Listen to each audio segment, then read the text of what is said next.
Hi friends, welcome to our channel. Brahmamudi serial next ఎపిసోడ్లో ఏం జరగబోతోందో ఈ వీడియోలో చూసి తెలుసుకుందాం. సాక్ష్యాన్ని చెప్పబోతున్న కావ్య అసలేం జరిగింది అని తెలుసుకోవడానికి ఈ వీడియోని స్కిప్ చేయకుండా ఎండ్ వరకు చూసేయండి. జడ్జ్ గారు కళ్యాణ్ అనామికలతో మాట్లాడుతూ ఉంటారు. అలా జడ్జ్ గారు అనామికని నీకు నీ భర్త కావాలా వద్దా అని అడిగితే అప్పుడు అనామిక కావాలి, కానీ నాకు అంత ఈజీగా వద్దు. నా భర్త నా కాళ్ళు పట్టుకొని నన్ను బతిమిలాడాలి, క్షమాపణ చెప్పాలి. నన్ను ఇంతలాగా ఇబ్బంది పెట్టినందుకు నా భర్తకి శిక్ష పడాలి అని అంటుంది. అలాగే మా ఇద్దరి మధ్యన ఇంత గొడవలు రావడానికి అప్పు కూడా జైలుకి వెళ్ళాలి, అప్పుకి కూడా శిక్ష పడాలి అని అంటుంది. అప్పుడు జడ్జ్ గారు నీ భర్త జైలుకి వెళ్ళొస్తే నీ మీద విరక్త కలుగుతుంది కదమ్మా అని అంటారు. అప్పుడు అనామిక అయినా ఏం పర్వాలేదు సార్, నా భర్తకి బుద్ధి వస్తుంది కదా అని అంటుంది. అప్పుడు జడ్జ్ గారికి అనామిక ఏం కోరుకుంటుందో అర్థమయ్యి కళ్యాణ్ నీకు నీ భార్య కావాలా అని అడుగుతారు. అప్పుడు కళ్యాణ్ నాకు వద్దు సార్, నేను జైలుకి వెళ్ళడానికి కూడా సిద్ధంగా ఉన్నాను, న్యాయం నా వైపే ఉంది అని అంటాడు.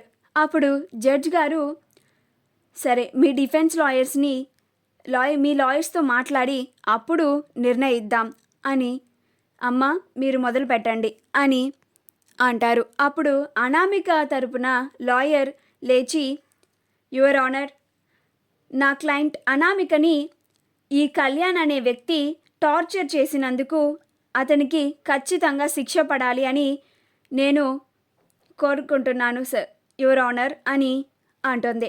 అప్పుడు డిఫెన్స్ లాయర్ వెంటనే లేచి యువర్ ఆనర్, కళ్యాణ్కి సంబంధించి మీరు సాక్ష్యాన్ని అడిగారు కదా యువర్ ఆనర్, మేము ఇవాళ ఆ సాక్ష్యాన్ని ప్రవేశపెట్టడానికి అనుమతి కోరుతున్నాము.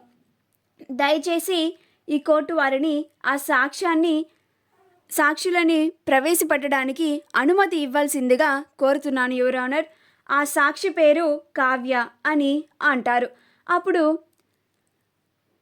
జడ్జ్ గారు ప్రొసీడ్ అని అంటారు. అప్పుడు కావ్య లేచి బోనులోకి వస్తుంది. అప్పుడు జడ్జ్ గారు చూస్తూ ఉంటారు.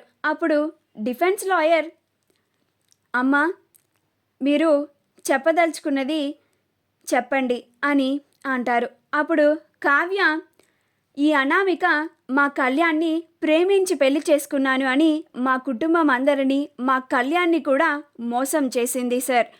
ఈ అనామిక తన కన్న తల్లిదండ్రుల అప్పులను తీర్చడానికి ఇలా దుగ్గిరాల వంశంలోని కళ్యాణ్ని ప్రేమించినట్లుగా నటించి డబ్బు కోసం కళ్యాణ్ వెనుక ఉన్న ఆస్తి కోసం పెళ్లి చేసుకుంది. అది స్వయంగా అనామికయే తన నోటితో తానే ఒప్పుకున్న ప్రూఫ్ ఉంది సార్ అని అంటుంది. స్వయంగా నాతోనే మాట్లాడింది, అందుకు ప్రత్యక్ష సాక్షిని నేనే సార్ అని చెప్తుంది. అప్పుడు కావ్య చెప్తున్న మాటలకి అనామిక ఆశ్చర్యపోతుంది. ఏంటిది, నిన్న నాతో మాట్లాడింది కావ్య ఇవాళ కోర్టులో సాక్ష్యంగా చెప్తుందేంటి? కొంపతీసి వీడియో ఇలాంటివి ఏమన్నా తీసిందా ఏంటి? ఇప్పుడు ఈ కేసుని ఎలాగ నేను గెలవాలి అని కంగారు పడిపోతూ ఉంటుంది. మా వీడియో కనుక మీకు నచ్చినట్లయితే లైక్ చేయండి, షేర్ చేయండి, మా ఛానల్ని సబ్స్క్రైబ్ చేసుకోండి, పక్కనే ఉన్న బెల్ ఐకాన్ని క్లిక్ చేయడం మాత్రం మర్చిపోకండి.